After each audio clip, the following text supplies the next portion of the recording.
So why does Trump trade in such easily debunked falsehoods? Part of it is endemic to a character defined by braggadocio and defiance of rules that apply to other people. Trump made his name as a bluffing real estate shark who traded in hyperbole and discovered in a life lived out in 1980s New York tabloids that the bigger the falsehood the harder it is to dismiss. But his manipulation of the truth took on a more sinister cast as he went into politics.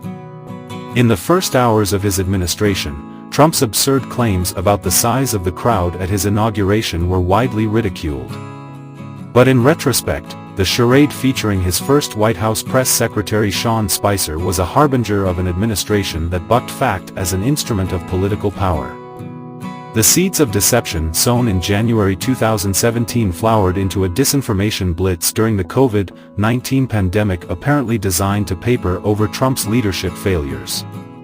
They also previewed the outright lies that he would spread after losing the 2020 election to Biden.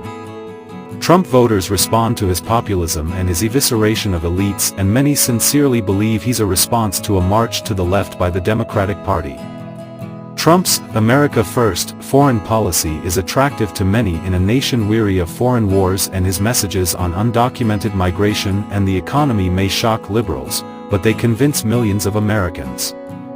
Trump's castigation of what the establishment sees as truth is not a bug, it's the golden key to his appeal. But the ex-president also understands that his spinning of an alternative reality can act as a multiplier of his power, and, with the help of the conservative media machine, can create articles of faith that deepen his bond with his supporters. One example is the narrative he's spun about being pushed out of power illegally after the last election. Republican politicians must accept this new orthodoxy to save their careers. In last week's vice presidential debate, for instance, Vance refused to say that his boss lost in 2020. Republicans who dissent from this false reality are ostracized, like former Vice President Mike Pence, who repudiated Trump's false claims that he had the constitutional authority to reverse the result of the 2020 election, and former Wyoming Representative Liz Cheney, who endorsed Harris for president and campaigned with her last week.